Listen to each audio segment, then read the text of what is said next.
Ever watch water polo and feel completely lost? You're not alone.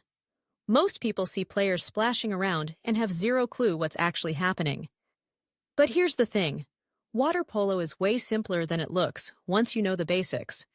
Think of it as basketball in a swimming pool. The goal is simple. Get the ball in the opponent's net. First, here's what you need to know.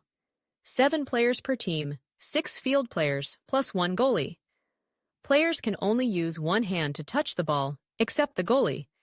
Next, the key rule that changes everything. No one can touch the bottom or sides of the pool. Everyone must tread water the entire time. Finally, games have 4 quarters, each lasting 8 minutes of actual playtime. The clock stops when the ball goes out or a foul occurs. Once I learned these basics, water polo went from confusing chaos to an incredibly exciting sport to watch. Ready to impress your friends at the next Olympics? Start watching water polo with these rules in mind, and you'll actually understand what's happening.